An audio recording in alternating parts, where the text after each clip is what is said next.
say thanks to Brendan for handling the tech this morning. This is Christy Rubenstein.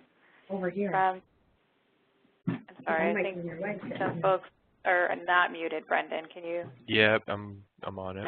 I don't know. This has been happening all morning. People have been coming in unmuted for some reason. So for everyone who's on, just in case, if you can mute yourself on your end, because sometimes when you join, you're not automatically being muted, and people might be hearing your conversations.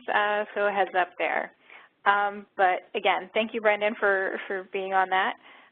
Again, I'm Christy Rubenstein from Diana T. Myers & Associates, and we're going to go ahead and get started. I want to thank everybody for joining us today for the third Eastern and Western PA COC webinar training of 2019. We're glad you are able to join us for today's webinar, which is called Treat Me as Me, the ins and outs of working with diverse populations. You should be seeing the slide on the screen already that has the title. Leading us through today's session will be the experienced and skilled trainers who also led us through the last two trainings. That would be Elizabeth Allen and Andrew Palomo from Valley Youth House. For those unfamiliar, Valley Youth House is a leading provider of services for youth experiencing homelessness and housing instability in Pennsylvania. Elizabeth Allen has a master's degree and has been a professional in the mental health field for the past 20 years and has had many roles, including inpatient counselor, in-home family therapist, experiential therapy, ropes course facilitator, and mentor to youth and their families. As an instructor, Elizabeth teaches a variety of topics for Valley Youth House, including this one, and has co-presented at the Pennsylvania Permanency Conference and the National Runaway and Homeless Youth Conference. Andrew Palomo has a MSW and has been working with runaway and homeless youth for over 15 years. He began his career as direct care staff at Valley Youth House's Youth Shelter and Transitional Living Program. He oversaw the daily operations of Valley Youth House's maternity group home and also implemented the first LGBT drop-in center in the Lehigh Valley.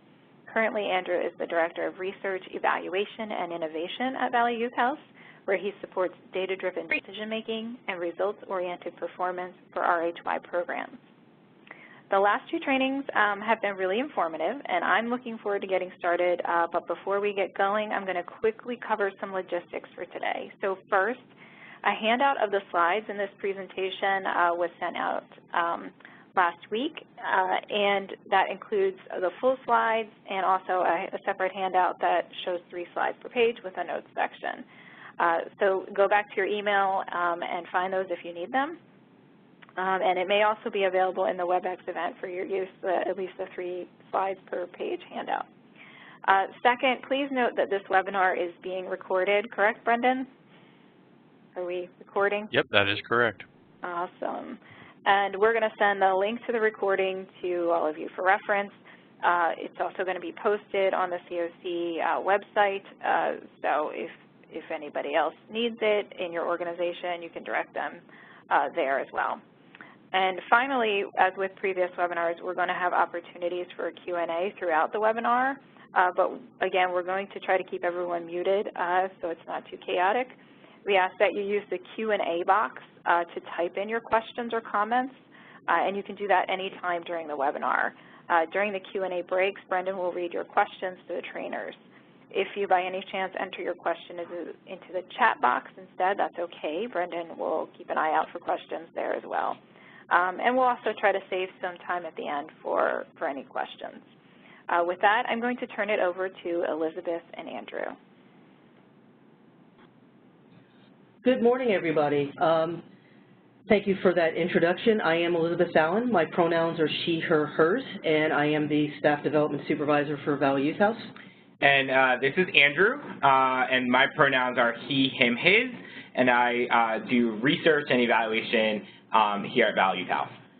And we wanted to make sure that we did let everybody know what our pronouns were, because since we are talking about diversity, it is diversity in many different realms, and so one of the important things with that is also understanding that pronouns do matter. They matter to our populations, they matter to our coworkers, and we want to make sure that folks kind of get introduced and used to that concept as we go along. So we're talking about diversity, and it's kind of like why. I'm sure a lot of you have probably had diversity trainings over time, and the way we do our diversity trainings is a little bit different than what is the norm. Oftentimes diversity trainings are about how do you work with a specific population, so it is kind of almost an instruction manual as to this is how we work with the Black community, this is how we work with the Latinx community. This training is not about that. We were going to give you concepts, but it's also really kind of introspective. And so it's educational and introspective related to how we operate and even our own thought patterns. So, you know, we're hoping that this will make for a very cerebral experience for all of you and that you'll walk away with a lot of thoughts kind of going on for yourself and then process those things, you know, after the webinar is over. Yeah. And then also, like, to be acknowledge that diversity and then also inequality has perpetuated our homeless programs throughout history, and also acknowledging that and how that has had an impact in the work that we do. So we'll touch upon some of that also today.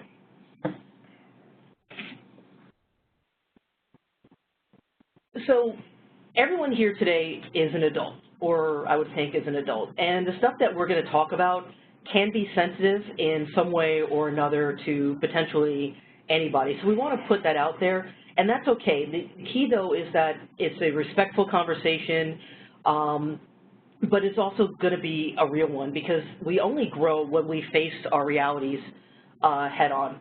And so with that, one of the first rules of diversity is that you have to become comfortable with being uncomfortable. That growth only comes out of that discomfort. So if we want to stay in a box where it's like, I never have to be uncomfortable and I never have to either challenge myself or be challenged, diversity work is going to be really, really difficult for you. So we want to kind of put that out there from the get-go.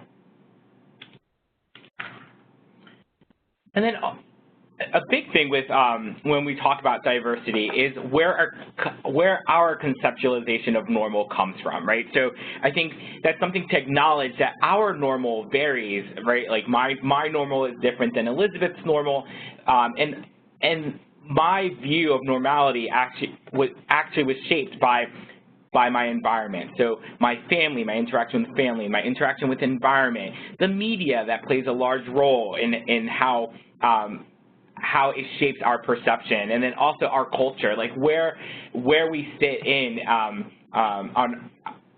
our daily lives play a huge role in what our concept of what is normal. And that's just something for us as we're moving through this journey of diversity to really acknowledge where do we sit in that realm and where our perceptions are coming from, and being able to be retrospective of ourselves, of, you know, when we're working with our young people and our families, that like they're also sitting in this realm, and this concept of normal is different for them, and being able to understand and have that open dialogue with our clients as well with our staff.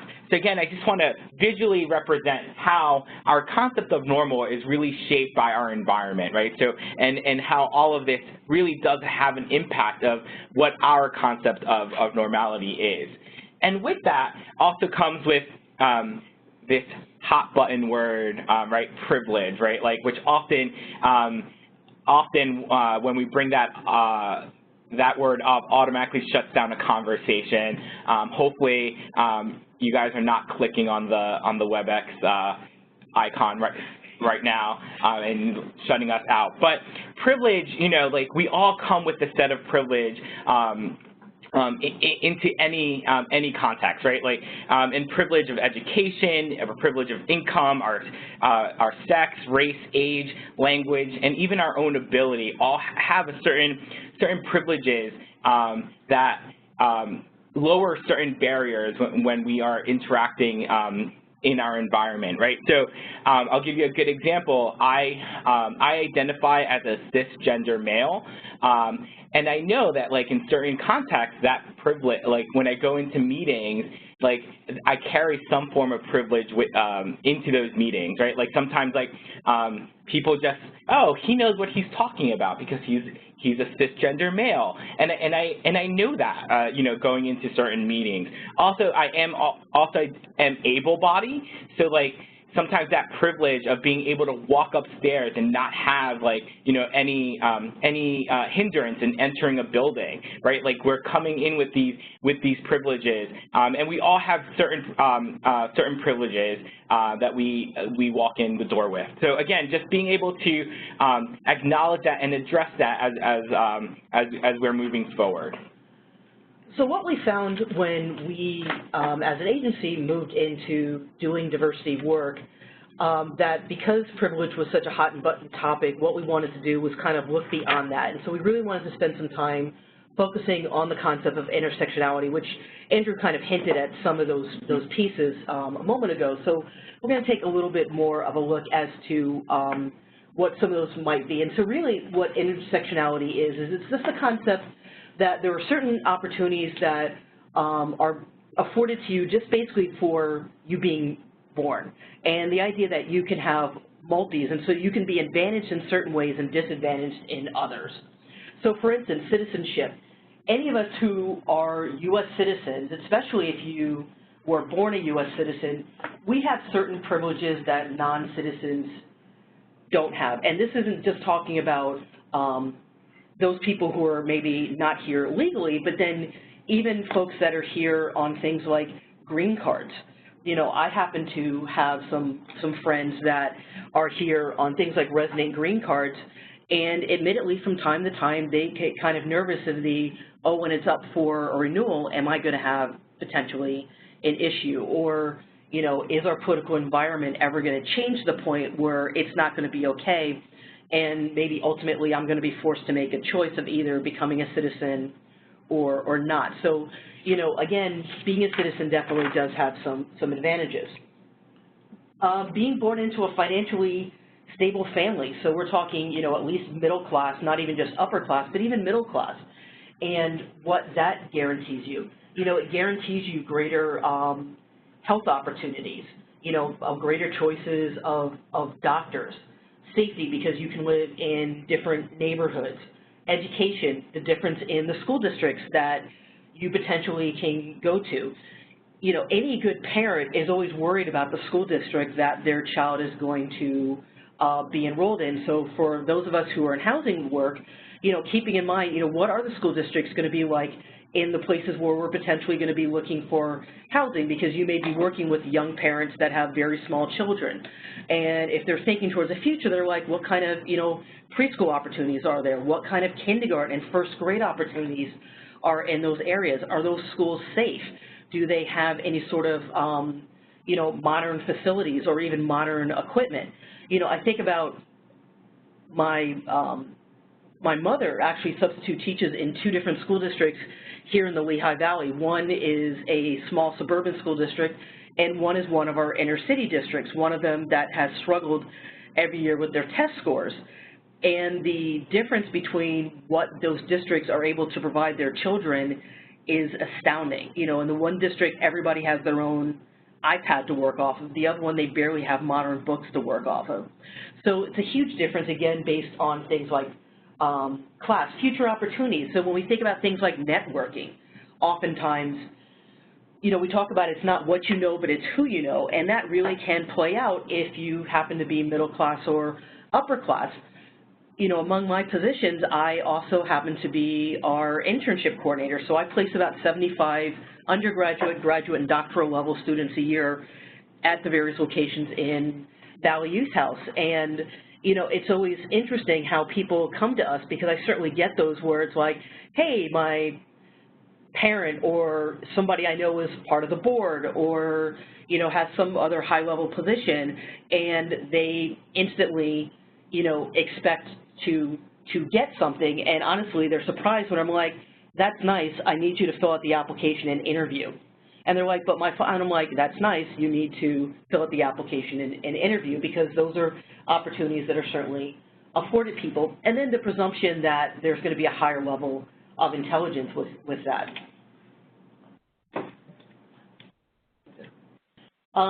Sexual orientation, by being born heterosexual, every state in this country affords you privileges that oftentimes non-straight people have to fight for, that they needed a Supreme Court decision in order to have that right.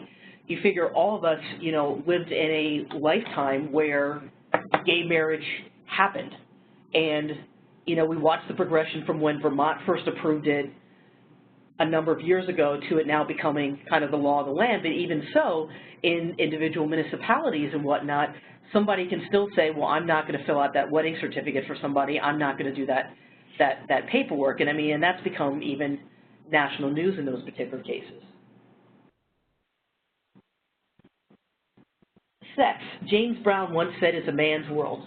And with apologies to my male counterpoints, including my co-presenter here, there are certain privileges that are afforded to being male. If you talk to a group of women and talk about some of the things that they worry about, safety is a huge issue. A woman walking alone at night is like, okay, I've got my keys in this position, I've got a light, I'm taking care of this. I'm generally going to try to avoid walking alone, as opposed to, if I ask the same question of male counterpoints, they're like, I walk to my car. So that's just one example of some of the differences that you run into. We know there's things like pay inequities that are continuing to happen throughout our country for the same positions. And while, they're acknowledged, it's still really, really hard to kind of move past that. So, we do see that a lot. Andrew mentioned ability. Being fully able-bodied, we don't have to plan our lives around things like handicap access, Braille, and any sort of other special needs. We just kind of navigate through, and we don't have to worry about it. By law, every building has to have a certain number of handicap spots, but oftentimes that's not the number that is necessarily needed for the people who maybe need them, which means then now I have to make a decision, like, do I walk further? Is there another kind of close parking space? Is there not? And just trying to find those various pieces. Before we started talking, before we started this presentation talking about ability, we were talking about how I know I've become aware in the past year of when we do presentations, the importance of wearing a microphone, because anyone who's ever done a presentation, a lot of us hate the idea of wearing a microphone, and so it's very common for us to say, I don't need a microphone, everybody can hear me, except for if somebody is hearing impaired, they can't hear us. And it's very easy for us, and I know I'm guilty of this, of making comments of, well, then they should have sit in the front of the room. But that's not fair either. The fair thing to do is to use the microphone that they offer us, and just do that so that everybody gets the opportunity to be able to do that. And then the last one is gender. And so in this case, we're talking about being cisgendered, which is being the gender that you were assigned at birth, and the opportunities and the privilege that affords you. We don't have a huge conversation going on throughout the country about which restroom you want to use, which locker rooms you want to use, whether or not someone who is cisgender can now serve in the military, because that was the newest thing that has come down. And so these are just all different pieces of intersectionality that we have to think about when we're talking about the idea of privilege. So recognizing that we have a number of different levels that we're privileged, but we also have some things that we are not privileged in as well. And just to summarize, like what Liz and I have said in the past, like 5-10 minutes, privilege doesn't guarantee success, right? However, it does lower some of those barriers, right? So having some of these privileges that are afforded to us lowers some of those barriers, so that way we can achieve some of those successes. Right, and that's what creates the balance of it all, because I have a privilege of an outstanding education. I have the privilege of being raised in a middle-class household. So, that helps balance the fact that I am a woman of color. And so those were some disadvantages that I had. So it allows me to balance. The same with somebody, you know, you get this where you might have somebody who was white, but they were raised poor. Well, that was certainly a disadvantage that they had because maybe they didn't have the best education, and they had to work really, really, really hard. So again, it's not discounting certain experiences, but it's also kind of saying that you still have an advantage in other areas. So moving from there, we're going to talk a little bit about the idea of stereotypes and generalizations and perceptions.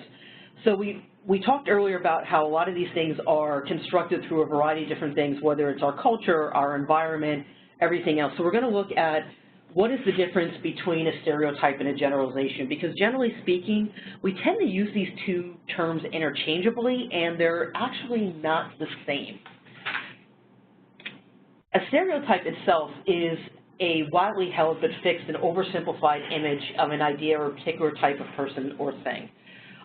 So it's kind of this hard and fast rule as to this is what it is, and there's not any debate or discussion for it. Whereas a generalization is a very open statement that is attained by inference from specific cases. So to summarize that, the idea is that a generalization can be helpful in understanding certain things. However, stereotypes are absolutely hurtful. So looking at these two statements, and in this case we're talking about the Latino Latinx community, and so a stereotyping statement would be the idea that Latinos are closed outsiders because they'll only do business amongst themselves. A generalization statement is trust is important in the Latino community. To do business, you first need to build relationships. So the first one is it's very closed off, it's very fixed, it's not open for interpretation. It's like, nope, that's all there is to it. You know, you're not going to get in, they're only going to do anything, as opposed to the idea that if you want to go into a Latinx community and do some business, you're going to want to build some relationships. Don't just walk in and expect for people to be like, oh, well, you're the expert. Here, teach me everything. That's not going to work. So it's encouraging you to take the time to learn about that community prior to trying to go in and do business with them. Some of the ways that generalizations can be helpful is that they are very conscious and analytic. They seek to be as accurate as possible, and they're modified by new input. And so one of the examples that I use is when I was still a direct service therapist, I ended up working with two families at the same time that both practiced the faith of Jehovah's Witness. And while I had a very general idea as to the faith, I didn't know a lot. So what I did was I went and did some basic research to avoid doing anything that was going to immediately be harmful. And then from there, I had the families teach me, because one of the things that I found very quickly was that the two families themselves practiced the faith somewhat differently. And so in order to be able to navigate appropriately with both of them, you know, I was very open to the idea that what was happening in the one family may not happen with the other. And some of that was even based on, you know, the particular places of worship that they attended. And so one of the things I picked up very quickly was that they would talk about the elders. So then my question was always, so what do the elders say about this? Because there were certain things I needed to know, like when we were talking about things like medication use. And I was like, so what do the elders say about medication? How do the elders feel about this? And that allowed me to have a very open approach to doing things, and they then felt understood and heard. And I think another example for us that, like, at least at Values House, that we're doing is trying to open a drop-in center in our central region, right? And I think this is where a good example of a generalization comes in, where the community that we're trying to serve, there's a lot of churches, right? So our conversations it appears that that this community, at least where we want to house our drop-in center, has a lot of faith-based organizations, and it's based on data, because we see that as we go there's a church at every corner, and so that we're using data to look at patterns, and then on our end is then being able to use that, right? Use that as how can we engage with this community to be effective, right? And I think that's where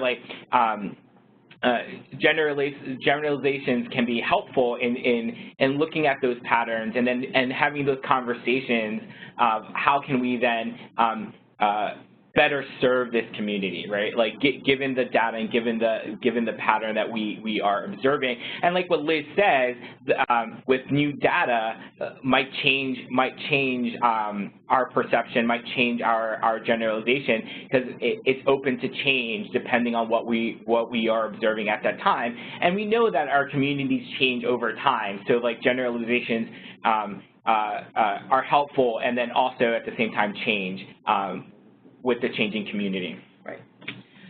And then the downside of stereotypes, as you can see, is that oftentimes they're very unconscious and reactive. They're very rigid. They seek to have a very simple explanation, so it's someone not taking that time to actually learn something. It's pigeonholing, and it's fixed and not opening to revisiting. So thinking about, if you're having a discussion with somebody and their response, or a spirited debate, and they're like, well, that's just the way I feel. Or I don't want to talk about this, or that's my belief system. Those tend to be based off of stereotypes because it is very kind of closed. And so no matter how much information you may provide to the contrary, they are going to argue in the opposite direction. I would say from a housing standpoint, one of the things that I hear the most often, are stereotypes regarding who needs affordable housing, who needs food stamps, who needs subsidies, and it's this very closed-off view of, oh, well, they don't want to work, they don't want to try, they don't. And so, we're going to get into things not to say, but the second that they statement comes out there, generally speaking, that is someone who is stereotyping as opposed to trying to use some form of a generalization. So I have this slide up here because this is an activity that we like to use with our staff, and we've also done it with youth. So it's a good activity for those of you who are in supervisory roles to work on with your staff. And so what happens is that we take a bunch of categories of people, and they can be based on race, they can be based on religion, sexual orientation, identities, class, you name it. And you put a heading at the top, and we put them around the room, and then we literally have people write down every stereotype that they are aware of for that particular group of people. So, it might be something like Christians, and literally people put down every stereotype that they've heard about Christians. And then you kind of look at what was written, and then you process that, and like, where had those ideas come from? If you happen to identify with one of those communities, how does that feel, and how do you respond to that? Not react, but how do you respond to that? We found some very, helpful conversations. I happen to use the Christian one, and one of my coworkers is also a Sunday school teacher, and so he took a screenshot of the answer and used that then because he was teaching teens, and was like, these are a lot of the things that people view about us as Christians. How do you feel about that? And the youth were able to have that discussion and say, yes, there are some people who feel this way, or, I don't think that's fair, or I can see where they're coming from here, and we're able to kind of open up beyond that. So it really gives you an opportunity to kind of find out, like, what are the stereotypes that maybe are going on in your areas, finding out where are they coming from. It's also helpful to find out, like, what your staff are hearing, because when we do these activities, it's always very interesting, because the other piece to it is they can't just write it down. They also have to say the stereotype out loud. So if the idea is that a stereotype of a Christian is they're closed-minded, they have to say, Christians are closed-minded, and write it down, because we also want to get away from the idea of the anonymity of the internet, and the idea if I write it, no one has to know it's me. So even if you don't believe it, you still get people the opportunity to talk about it. And I will tell you right now, it is an incredibly uncomfortable activity for people to do when they have to do the writing.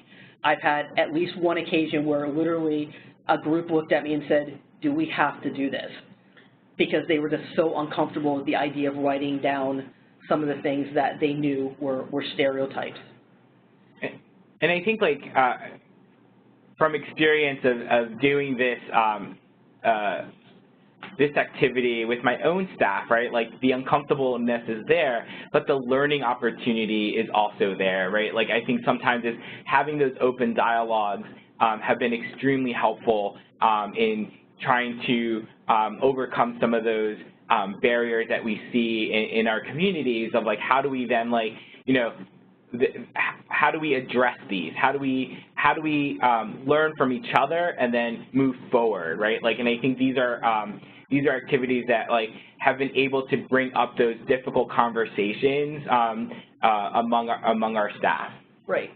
You know, so if this is an activity that you're interested in, I know our email addresses are at the end, and we also have some other contact information. You can contact me, and I will give you the full instructions and the processing questions if it's something you'd be interested in doing with your staff. But again, we always like to make sure you guys walk away with some tools to be able to use outside of this presentation. So just looking really quickly at some stereotypes in the media, just to give you an idea of the impact of them. So this one is related to, in the media, African-American women, and the fact that they are shown to be basically aggressive and using vulgar language as the counter to white women when they are pigeonholed in these, you know, and so that has a huge impact. And so we think about even some of the shows, things like Love and Hip Hop, and some other things. And I jokingly say that the 17% of women that you see that are using vulgar language or maybe being aggressive are probably acting in Quentin Tarantino movies. But it really does, you know, it has an impact as to, you know, how people view. I can honestly say that there are certain situations where if it's a heated discussion, in the back of my head, I'm also thinking, am I going to be perceived as the angry black woman, because I know that's a stereotype. We haven't had any Asian actresses or even Latina actresses that have won an Oscar. And at this point, this was from 2016, so that was 58 years. And so now we're at 60 years if I were to update that slide. So again, we definitely have a long way to go. And then some other stereotypes showing how, you know, we talk about representation matters, and the fact that there are so few lead roles that go to the Asian community and the impact it has on that. One of the things that I'll do when I'm teaching this to our staff is I will say, if you eliminate things like martial arts stars or Lucy Liu, what are other Asian actors or actresses that you are aware of? And while it's gotten a little bit better in the last 3 years, generally speaking, if you eliminate those couple people, the room gets quiet really, really quick. Because the second you take out things like Jackie Chan, all of a sudden everyone's stuck and they're like, I don't know a leading man that's not a martial arts star. And it's like, and that's a problem, you know, but we need to acknowledge that. And then even kind of talking about gendered racism and things like interracial relationships and how those were a complete taboo at one point. They're not a taboo anymore, but there's certain combinations that we still want to stay away from. Hollywood stays away from because they feel like that is something that isn't going to go over well at all. And I think going back to one of the first slides of, like, why is representation important is because it does shape our concept of normal, right? And like how the media and our society impacts, like, that perception. So like when we see that a particular group is only in the media as being loud and angry, then our perception of normal becomes that, and that's something that, like, why representation in media is crucial for our marginalized populations, because it can change our cultural view and our cultural perspective. Yeah. Before we move into the next section, are there any questions at this point? Nope, there's nothing posted yet. Excellent. All right, so we're going to move forward to, we went from discussing, like, how our perceptions are formed and how our concept of normal is formed. We then moved on to being able to talk about our privilege and intersectionality, and then also the general perspective. Ooh, sorry about that. Our general view of how generalization and stereotypes, how they're different and how we use them in our work. So we're moving from that to microaggressions and what they are, what they're not, and the impact they have not just on the people that we serve, but also on everyone that we interact with, right? So what are microaggressions, right? So microaggressions are brief and common daily verbal, behavioral, and environmental communications, whether intentional or unintentional, that transmit hostile, derogatory, or negative messages to a target person because they belong to a stigmatized group, right? So, so what does that even mean, right? So, to put it in other ways, they're everyday slights, indignities, and put-downs and insults that people of color, women, or the LGBT population, and other marginalized groups experience in their day-to-day interactions. So basically, they're just small little slights that happen on a daily basis as a person who is marginalized throughout their life are interacting with every day. So what we want to do now for the next few slides is talk about what they are not, and the impact that they have on other people. And yeah.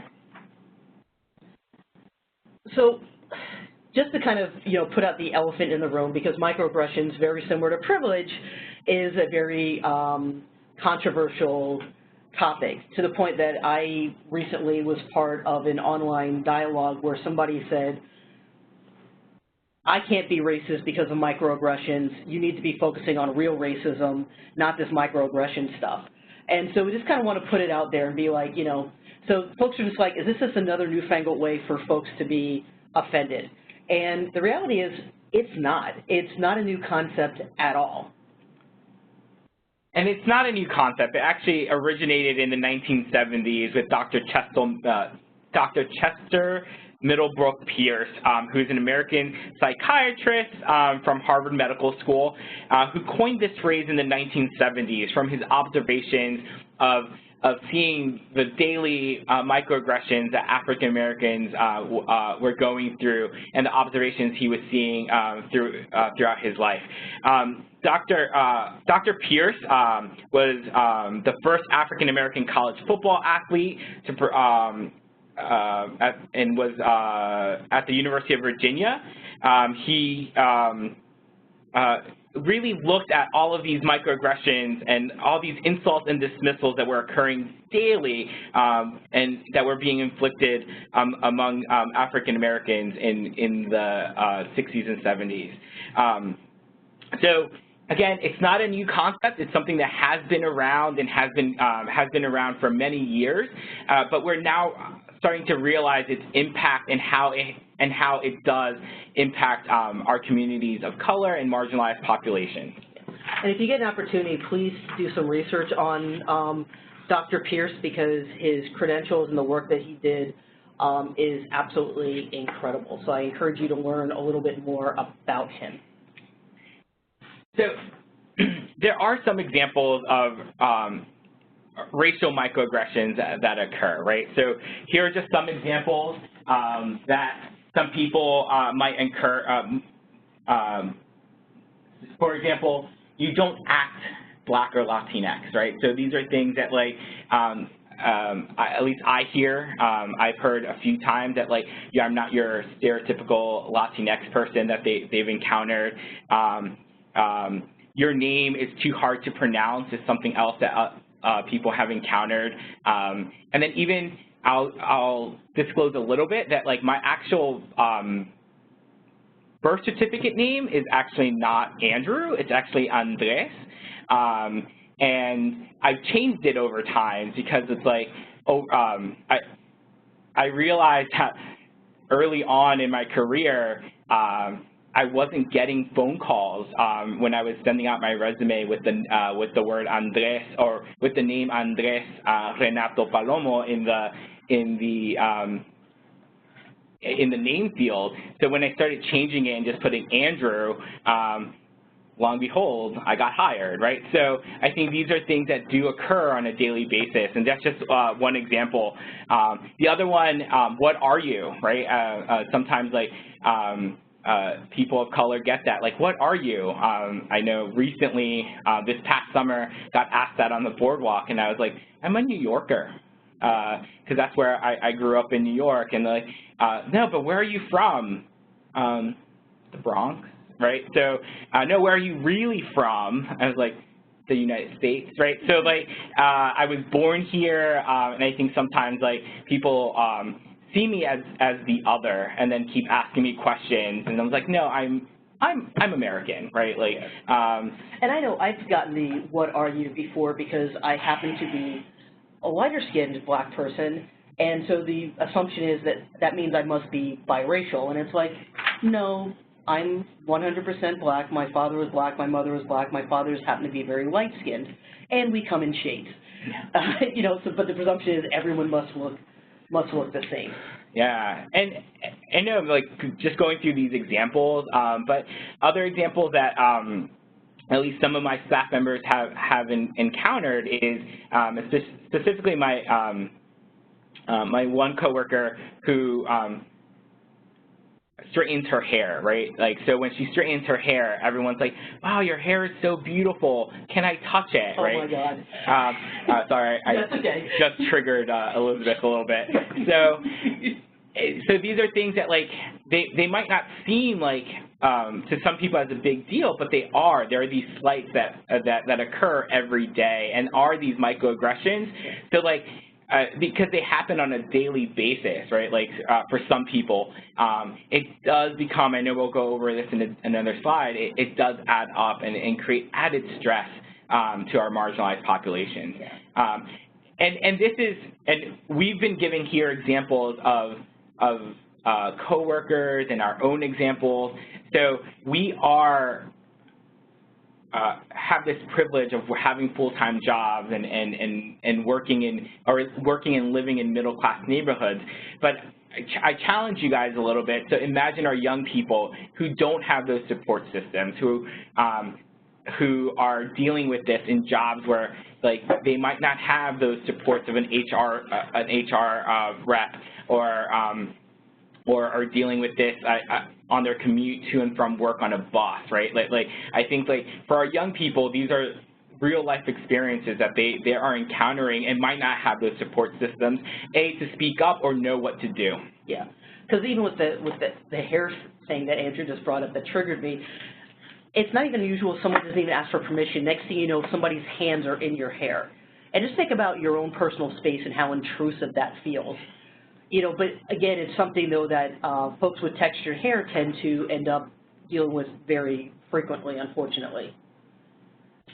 Yeah, and microaggressions not only happen racially, but they also happen to the LGBT community. So we know that, like, 40% of our unstably housed and homeless youth are identified as being LGBT, and some of the microaggressions that they deal with, right? Like, you don't look trans is something that our young person might get, or you don't act gay is another one, which is, you know, putting that stereotype of how gay guys are supposed to act, like, you know, or have this image of being very feminine, right? So, like, so that's just something that people might get. Another one that I've seen, especially when I used to do family work, I was like, oh, it's just a phase, right? Like, oh, they're 17, this is just a phase, they'll grow out of it.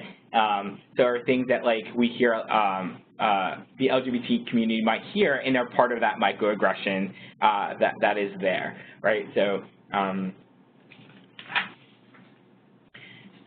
and also in the mental health field, right, in the mental health area, right? Oh, depression, anxiety, you got nothing. You'll get over it really quickly. We don't, you don't need to go see a therapist. But, like, you know, we know that, like, mental health is like any other disease that's out there, can be treated, and if people go to the proper resources, they can get help. So, like, helping our communities, like, bring down that stigma, right? Like, and that it's not just something you can get over it, and all you have to do is just, like, sleep it off and you'll be fine, right? So these are things that, like, we can help our young people not go through that stigma. Right. All right. So what's the big deal, right? Like, so why are we stressing microaggressions, and why are we having this conversation? And I think that, like I said earlier, is that there are real negative impacts to our communities that we serve regarding microaggressions that are out there. And I think this is how, if we start speaking up about it, we start having dialogue, we can minimize those impacts. So some of those impacts can be just the added stress, right? Like the added stress of our marginalized populations being able to how they navigate our society. Added stress causes more like higher rates of depression, right? So these are things that, like, if we are able to minimize these microaggressions, can help at least, like, in well-being for our communities, can help them a lot. The other, in addition to added stress, right, there's a real impact that these microaggressions have in terms of structural inequalities, right? Like, because we carry these microaggressions, like, how many of our young people are not getting employment, right? How many of them are, like, missing out on opportunities for housing, right? And then and by talking about this, we can then, like, have those dialogues and be able to help our communities, you know, find affordable housing and find employment, because these microaggressions do exist, are real, and form those barriers for our young people that are out there. Right. If you remember, the name of this training is Treat Me as Me, and part of the reason why we picked that was for this reason.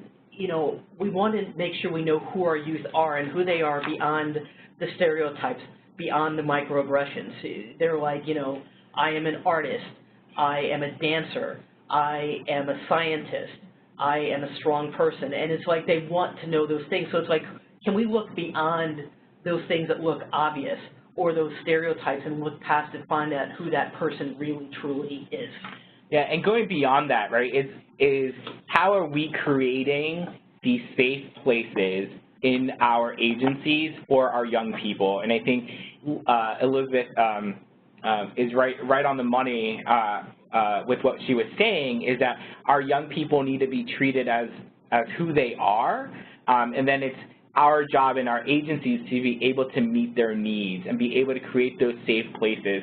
Because the moment we create safe places for our young people, it's the moment that, like, they can truly be who they are, reduce that stigma, and then, you know, hopefully achieve their goals and be who they really want to be in this society.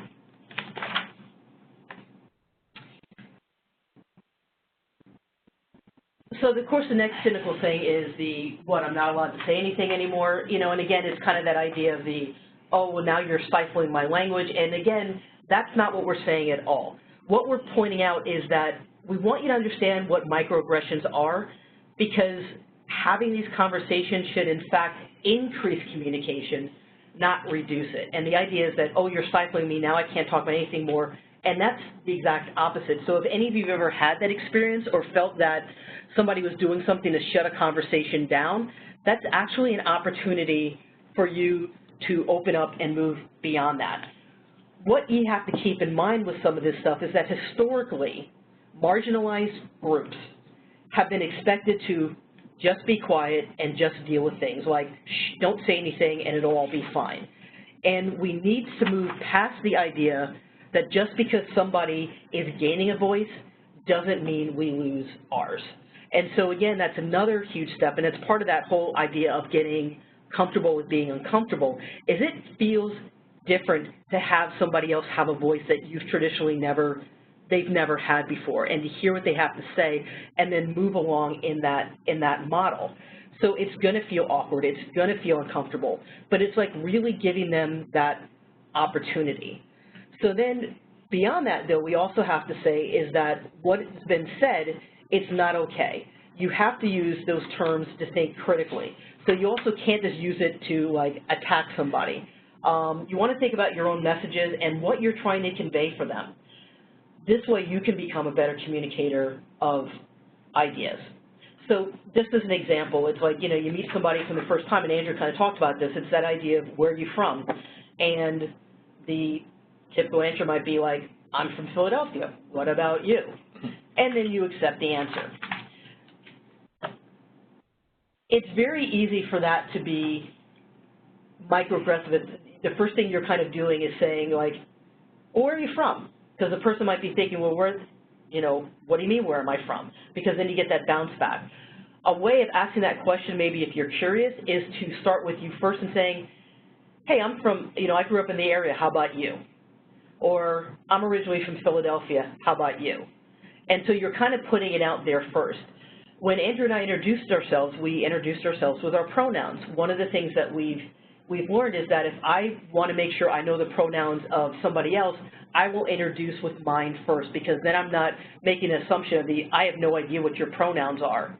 Instead of opening up a conversation by saying, hi, my name's Elizabeth, my pronouns are she, her, hers, how about you? And that which then opens up a conversation. Yeah, and just that simple asking of pronouns can have a huge impact in our service delivery, right? So I think this is where I was running a summer camp about 2 summers ago, and we had a young person come to our summer camp, and they were coming from a home that didn't accept them who they were, right? So their registration had a different name than what they identified as. So when I opened up oh, my name is Andrew, I go by he, him, what's your name? And I remember them saying that their name was Alan, and I was like, is that the name you want to go by? And they were like, they were a little bit taken aback, and they were like, no, I want to be called by Rose. And then from that moment on, Rose, my pronouns are she, her, hers. From that moment, we had a really good relationship, one of the best people at the camp. And it's also interesting because all the registration, her parents were going to be extremely difficult. She's not going to do well. Call us if you want to send her home. And it was a complete opposite.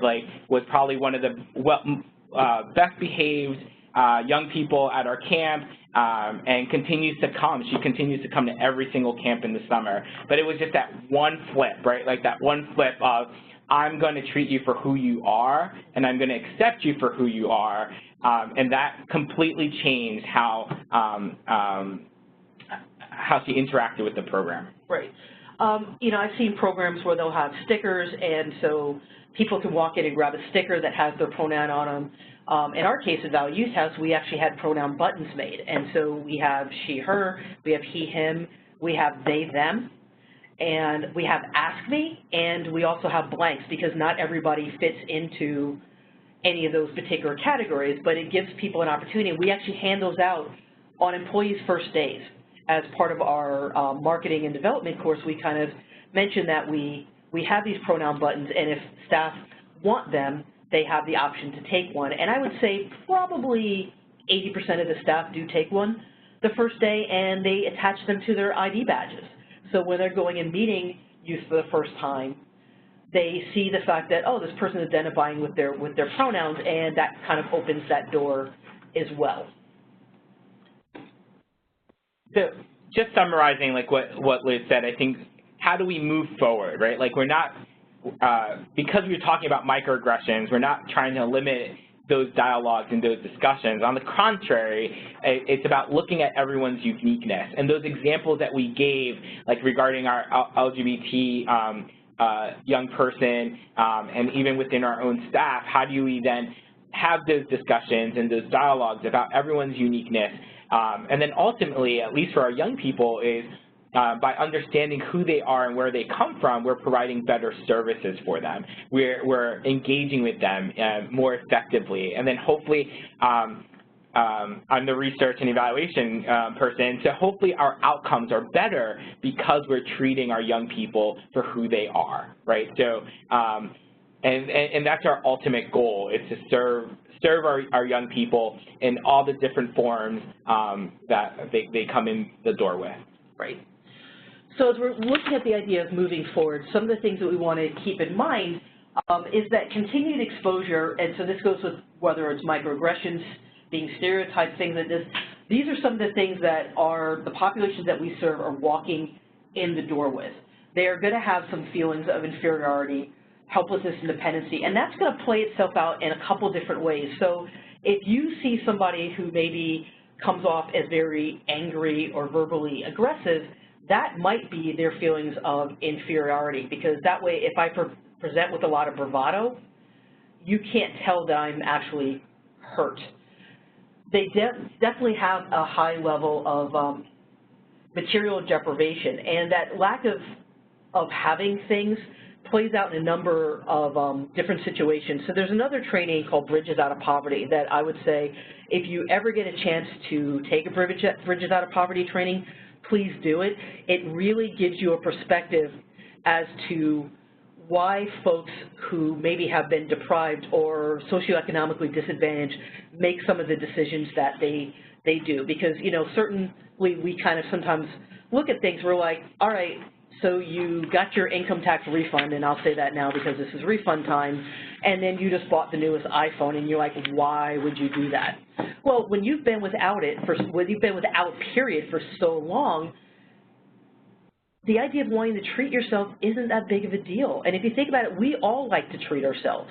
The difference is that the majority of us are more socioeconomically stable, but you also have to think in terms of they feel like they deserve a treat as well. And so you really want to kind of balance that. And so then the work is about, okay, so there's budgeting, and I understand you need a new phone and you want something nicer. How can we do these two things? And how can we make sure that you can pay your rent, but also have a decent phone? So maybe the newest iPhone wasn't your best choice. Maybe we could have gone with like an 8 or something like that. It's also going to have this very narrow view of the world, a lot of fatalism. So, you know, coming across youth where you ask them what their future plans are, and they may tell you, you know what, I don't see anything past 25 anyway, so what's the point of even trying? Or it's like, why should I apply to college? I'm not going to graduate because no one in my family has even graduated from high school. You know, looking at that deferred gratification, as I mentioned, so, you know, a huge amount of the work that we do, and I know especially even in our independent living programs, is teaching our youth how to save money. And they're like, well, why would I do that? I have the money, I should spend it. And it's like really kind of teaching them, but if you save it, well, then you will have the money to get something nice. So instead of you buying the $1,000 car, if you spend some time and save some money, that $1,000 car, now maybe you can buy a $3,000 or $4,000 car, which means it's going to be more reliable, it's going to be in the shop less often, and it's overall just going to run better for you. And then also just keeping in mind that they're not going to trust us very quickly because there's a reason for that distrust. They have been betrayed. You know, Andrew mentioned about over 40% of our homeless population are part of the LGBT community. So it's going to be that idea of, are you going to be the next person that betrays me? Are you going to be the next person that hurts me? And so it's really building up those relationships to understand that we're not going to be the next person who does damage to them. And then also to realize that, like, all of this, like what I said, are the norms and perceptions. Our young people grew up believing that this is normal, right? So for us to break down those norms and changing what they view as normal takes time. And like what Elizabeth was saying is like that teachable moments. Like, it's how do we then like continuously teach our young people that, like, you know, saving money is appropriate and, like, you know, this is going to be helpful, because for them, like, as they were growing up, that might have been normal for them, right? Like, and I think that's how changing those perceptions and changing those views sometimes, like, takes a long time to undo. Mm-hmm. You know, and for better or for worse, in some families, if you didn't save your money, if folks knew that you had money, it was expected to be shared with everybody. You know, so it kind of became community money, and so kind of teaching them, you know, a different method and the benefits of that as well. So the last part of what we're going to really talk about today for our remaining 25 minutes really is the, you know, how do we live and work with folks that are not just like us? Because again, we have our experiences and our background and our levels of privilege. So what are we doing in order to work with somebody who is different than us? So part of it is we want to make sure that we choose the proper guides. And while Jiminy Cricket is great, he was wonderful for Pinocchio, that's not exactly the type of guide that we're looking for. For our programs, I mean, I think this is where, like, I know I sound like a broken record because this is like my, I say this pretty much at every single webinar, which is using your youth action boards and youth advisory boards, right? Like making sure that like you have an active youth advisory board that is representative of your population that you're serving, right? And having that youth action board that's authentic and that you're really like listening to them. Because I think like the guides for our programs, for our rapid rehousing programs, for our homeless shelters those guys are the people that are receiving the services, right? So I think for us, it's like how do we, and this is something we struggle with at Val Youth House, is like how do you have an authentic youth advisory board or youth action board that we are listening to, that's giving suggestions, that is there to actually advise us and to advise us rather than just being there as a token, right? Like sometimes like we write them into grants saying, oh, we have a youth action board, but how do we then take that a step further and actually be able to have them impact our programs and influencing our staff and by giving us information? So if your organization or your COC does not have an youth action board, this is a good time to think about how to incorporate them so we can get their input, right, and learn from them and see what's going on at the ground level. And then also, I think this is also great feedback, right? Like I think I'm constantly asking feedback for our drop-in center on are we meeting your needs? What are the barriers? What's preventing you from achieving these services, right? Like we said in the earlier presentation, that these microaggressions, these structural biases are definitely present in our society, and they can definitely inform us, let us know, so we can make changes and reduce those barriers. Right. And I would even encourage you, especially if you happen to be a larger organization, don't be afraid to have several youth action boards. Mm-hmm. You know, if you think inside of our youth house, Andrew mentioned about the one at the drop-in center, but then we also have one in our Adolescents Achieving Independence program, and each region has their own youth action board because the things that they're seeing are different based on those locations. We've used youth action boards at our 2 shelters, which are emergency shelters, because again, you know, they're facing, you know, very quick homelessness. And so they're kind of gearing things towards, you know, when somebody is all of a sudden immediately, what would help us? And so our shelters use that, but also so do our street outreach programs to kind of guide where they're going. So, you know, don't think that just because you have one board, that's kind of the end-all be-all. Don't be afraid to have more than one. And, you know, make sure that you're regularly mixing it up. Make sure that you're giving new youth an opportunity so that it's not the same youth and you're like, well, but they're great. Yeah, but have they really done anything in the last 4 or 5 years? So, you know, don't be afraid for the idea of term limits as well. Yeah, and I do put a word of caution, I guess is the word, and that like youth action boards are very hard to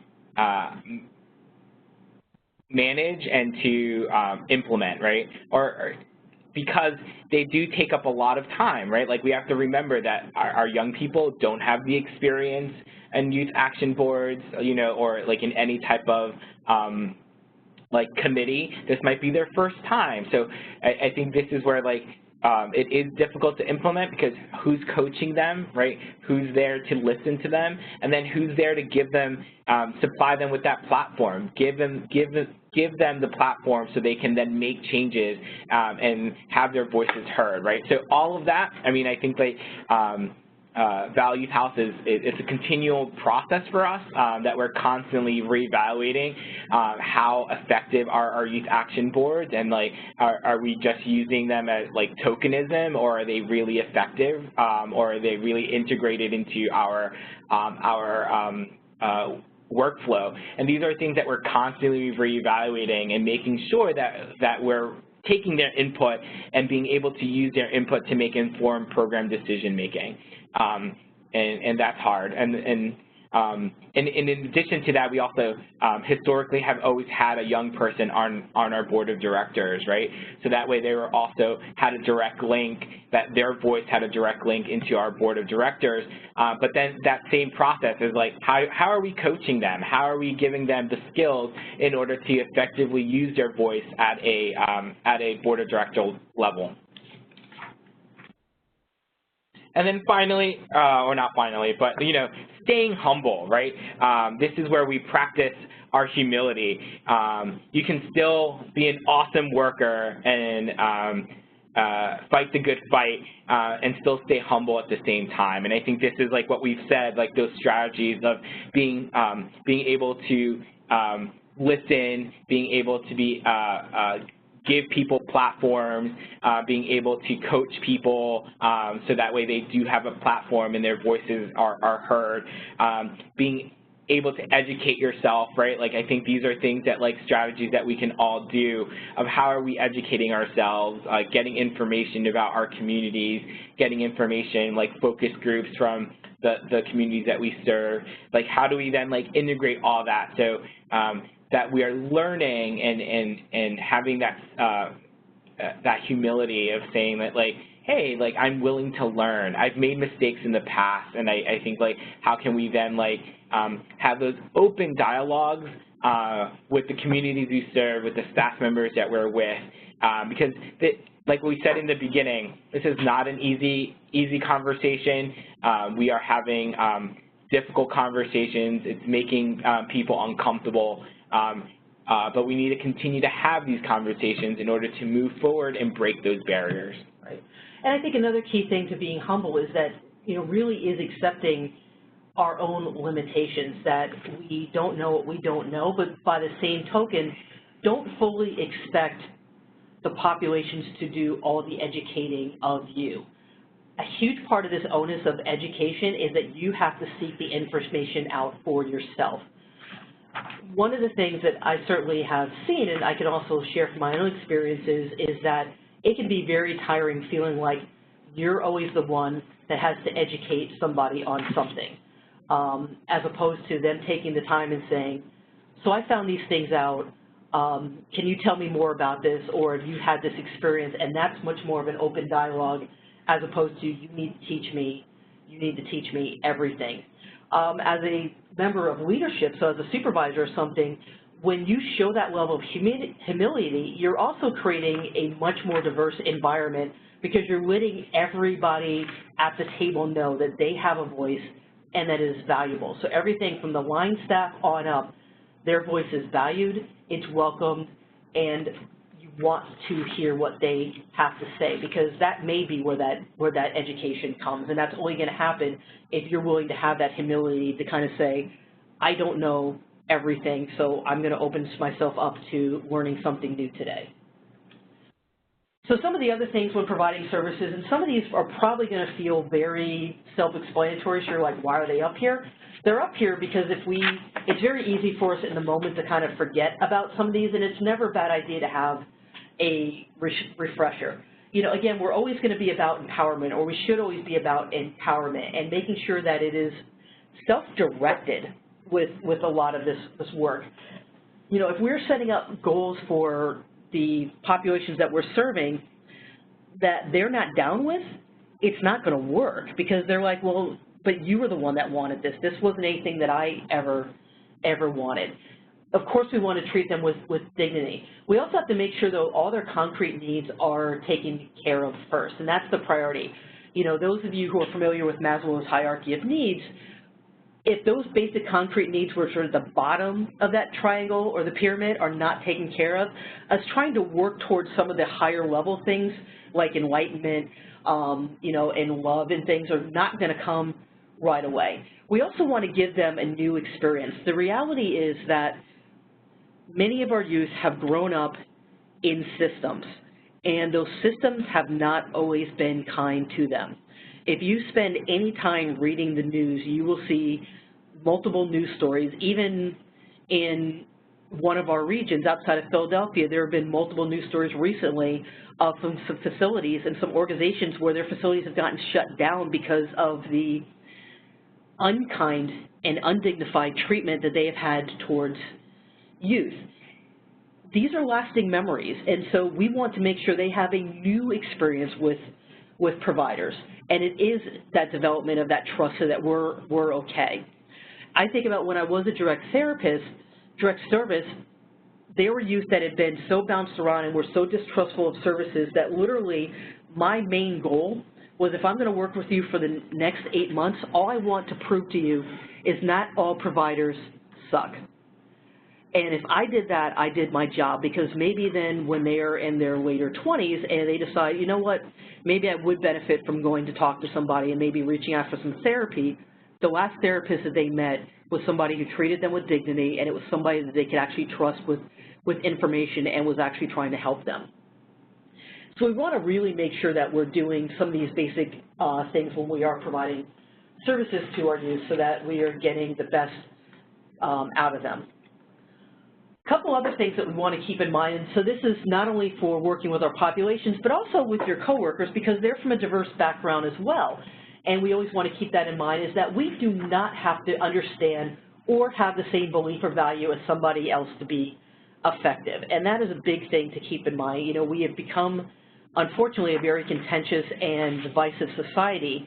And, you know, what do you do? So if you are a person of faith and you were working with a youth who is an atheist, how do you work with that, and how do you not impose your belief systems on them?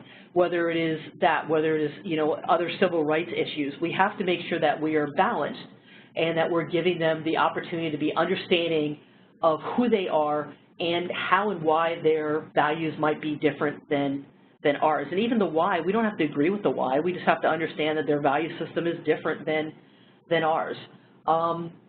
We really have to be careful not to convince others of our personal value system, and that's hard because it's entrenched in who we are as people, and not having that conversation and not pushing what's going on. And certainly I think we've all kind of seen those situations where it's like, okay, so is this about you or is this about the youth? And so as supervisors, sometimes having to challenge your staff and some of the struggles that maybe they're having, engaging somebody and saying, okay, so this engagement issue that you're having, is this about you or is this about the youth? And the person will probably respond, well, it's about the youth, but I'm hearing that it's about you, and really kind of pushing that envelope to have somebody work past their own belief systems to still be able to have competent care, because honestly, if you're not doing that, the care that you're providing, it's not only not competent, it's also not ethical.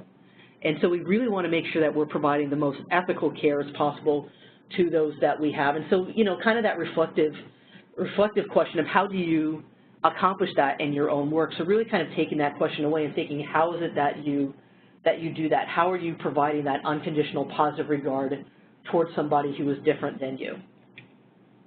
And then some of the last things we're going to talk about, one of them is this avoiding traps list. And part of what we like to always say is that there is the context with a number of these. As I mentioned earlier, anytime you talk about your people or those people or you people, that is a huge trigger for a lot of folks, and oftentimes gets into stereotyping behavior. The age question could be a big one for folks. The real world doesn't work like this. Well, their real world does, and so we don't want to be discounting as to what their world and what their experiences have been. I suspect that you are gay can be an incredibly damaging question, because we also know statistically that the coming out period, the time right before and right after somebody comes out, are huge times for suicide attempts. And so your response to somebody who comes out to you, and keep in mind that if somebody comes out to you, that is an honor that they trust you enough to say something in the first place. You can really accidentally create some damage if you say things like, well, I suspected you were gay, you know, because that doesn't sound affirming. And then we also want to stay away from the R word in any context. And so the R word is kind of up there with the N word, and that there are certain terms that we just don't want to use in conversation. It can be damaging. And if you're not sure what the R word is, it's the one used for, it's the stereotyped word used for those with intellectual disabilities. So this now gets into how are we going to address some of these stereotypes at work. And so one of them is looking at things like the human impact. We want to always assume a good intention, but then explain the impact, because it's like you may have intended to do this, but your impact was this. We want to give the benefit of the doubt and then point out that something was inappropriate and educate the person on how it was hurtful, because they may not understand. And so it's taking that time to kind of say, this is how this hurt me. It's not necessarily personalizing it, but saying that while this may not have been your intention, this is what it did. You also want to ask questions. You know, things just as simple as, what do you mean by that? Or somebody's laughing and asking, like, what's so funny? We're giving the person an opportunity to stop, maybe reflect, and maybe make, correct what they're doing, because it might be like, what do you mean by that? At which point their answer might be the, okay, so now let's talk about what you meant versus what the impact was. So it kind of goes back to that first place. Or somebody's laughing, you may find that it is someone who giggles at things that are inappropriate because they are nervous. And having that conversation as opposed to assuming that they think it is truly funny. Interrupting and redirecting is a great one if you get somebody who's going off on a tangent about something that you know is inappropriate and you're not quite sure how to get them to stop. Sometimes it's bringing up another subject and going in another direction. And sometimes we can do that. Now, of course, this doesn't always work. You have some folks that they're determined to keep going left no matter how much you keep trying to steer the conversation right. But that's why we have several different techniques that we have going on here. We can give people an opportunity to make it a teachable moment. We'll talk a little bit more about teachable moments in a second. We also want to make it individual. And what we mean by this is that, for instance, a coworker, one of your employees, or even a youth may say something that is potentially harmful towards another community or another group or another person. Instead of saying, you shouldn't say that because that's harmful to them, you can say, I wish you wouldn't say that in my presence because I find it offensive. So you make it about yourself and not placing it on somebody else, because when it's part of the other, it's very easy for it to be dismissive. But when you personalize it to you and why you personally are not okay with it, it makes it much harder to counter. And the last part is just saying ouch, and that could be an ouch, it could be a wow, it could be a really, you know, dude, seriously?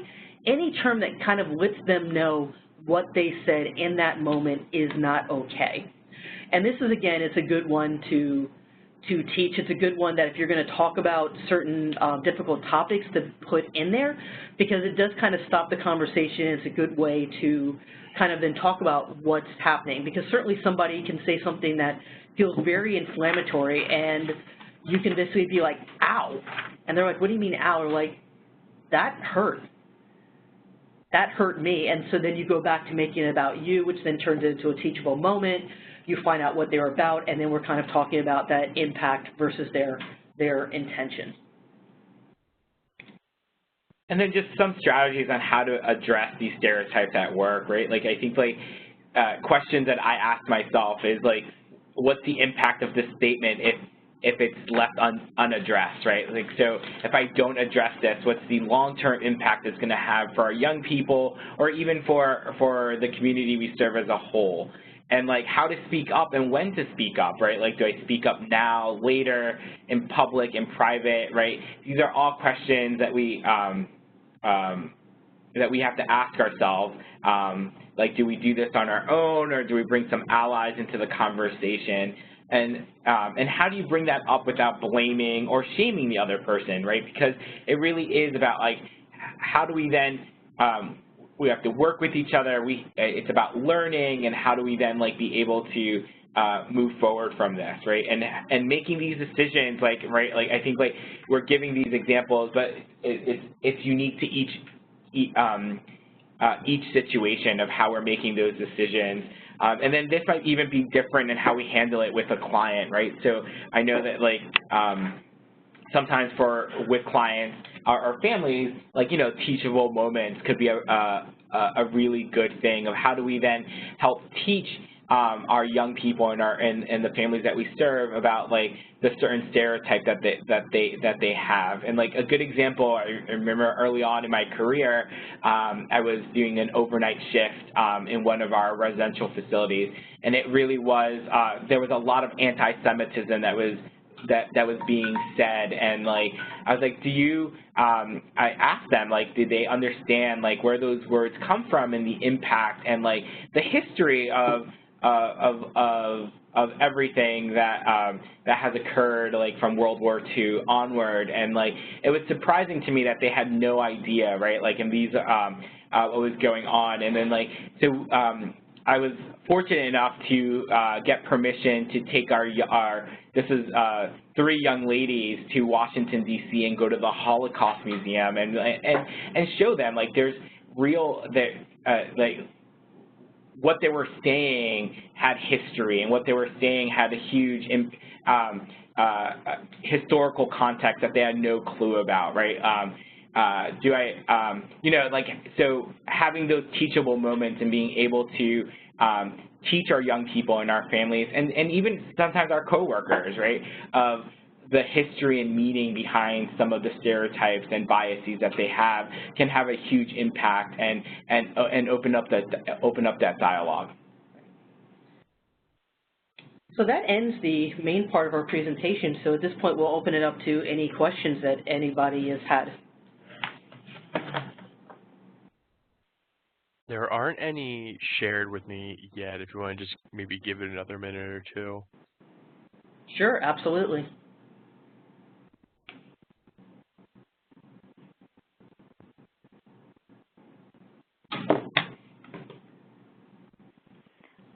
Hi, this is Christy. I have a question for the two of you. Mm-hmm. Sure. So going back to slide 40, you know, you have this, how do you address stereotypes in your work? And I wonder if you can talk a little bit about how you maybe, particularly on number 2, it's like, will you speak up now or later in public or in private, on your own or with the help of an ally? And I wonder if you can talk a little bit more about how we could think about making those decisions and what sort of thought process goes into making those decisions along the way. Sure. So I think part of it is knowing yourself and how you will respond to certain things. So I know for me personally, if I am upset with something, I need time to think about it. And I need to have time to think about it for 2 reasons. One, I want to make sure that my words and my thoughts are together. I also know that I can get angry very quickly, and so what I don't want is my message to come off and become dismissive and then fall into that idea of the stereotype of the angry black woman. So I personally will oftentimes wait. Now, how long I wait shouldn't be too long. Like, you probably shouldn't wait more than a couple days, because at that point it loses something. And unfortunately, there are also folks that if you wait too long, especially if you're working with somebody who's maybe who happens to be on the autism spectrum or something else, they may not connect it to later, so sometimes you have to work past that. But that's the first part, is me knowing myself and the fact that I'm generally speaking going to wait later, unless it's something that really has to be addressed in the moment. And so, like, in things like group work, oftentimes I need to address it in the moment and kind of be like, okay, we need to stop something that's happened that's not okay. And then what I'll do is I will actually, like, kind of pause and let everybody take a moment to think about it. I might even encourage everyone to take a deep breath and be like, so let's talk about what just happened here. And I might even say, what just happened? And leave that as a very open-ended question to see what's going on. And then also, I think, like, for me, it's like, how safe is that team meeting, or how safe is that group? I think, like, for example, I know that, like, in the team meetings for our drop-in center, it's pretty much safe. Like, people know that they can discuss and have those open dialogues. So, like, I know that this meeting, everyone in this meeting is it's taken over a year to build up to that point where people feel safe and are able to acknowledge each other. So I think that's also something you have to take into that into your calculation, like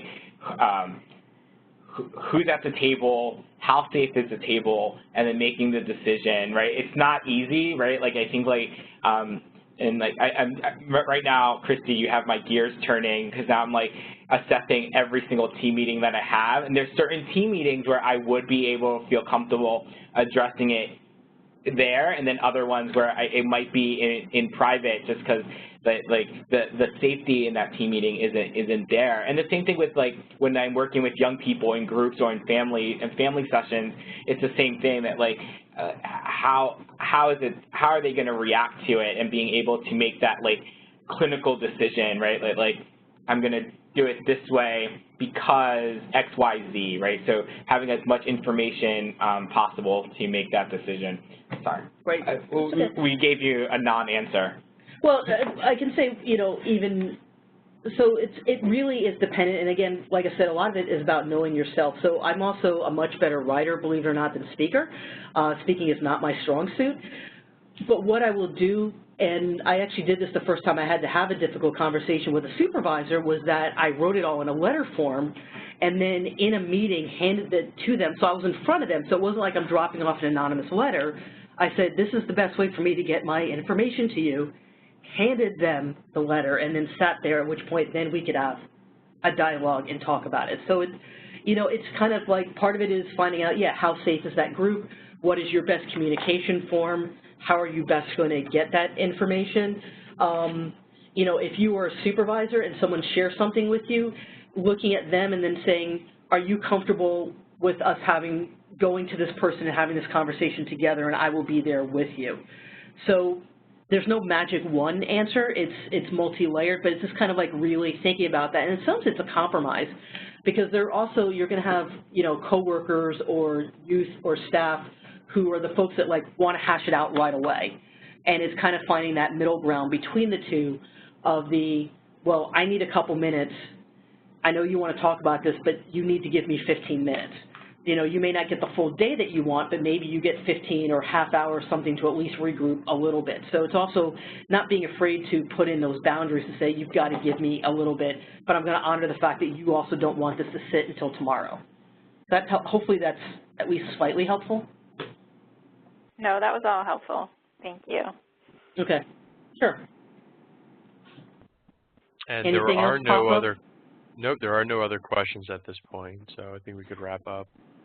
Okay. Okay, great. So I'm going to do a quick wrap-up, and a big thanks to everyone for joining us today and to our presenters, Elizabeth and Andrew, and to Brendan for handling the tech, as always.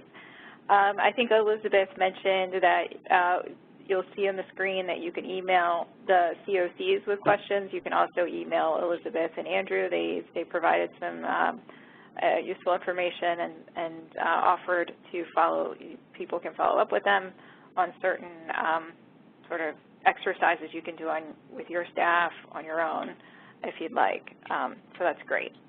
And again, I just want to please note that the webinar has been recorded, although I know, Brendan, you had an issue. So hopefully we got most of it recorded. Yeah, I think it was still recording even during that little blip that I ran into, but I think it should be good. Okay, great. So we'll send out the link to the recording to everybody, as I said earlier. We'll also probably post a notice about it on the workplace and on the COC's website. Again, as we've done with other surveys, we're going to with other webinars, we'll be sending out a survey, and we'd like to get your feedback, so please take a few minutes. It's really important to us to get your feedback on these webinars. And one final note that our next and final webinar topic in this training series is moving beyond the stereotypes, commercial exploitation of youth. That's going to be held on Tuesday, April 30th, again from 10 a.m. to 11:30 a.m. If you haven't registered yet, please check it out. Encourage others in your organization to do so as well. We feel this is a very important topic, and we're encouraging staff at all levels to become more knowledgeable about commercial exploitation So we'll include registration links in our follow-up email for that webinar as well, and we will repost the links to that webinar on the workplace. So thank you again to everybody for joining us. Again, a big thanks to Elizabeth, Andrew, and Brendan, and have a wonderful rest of your day. Thank you, Chrissy. Thanks, Elizabeth and Andrew. Have a good one. All right, bye, everybody.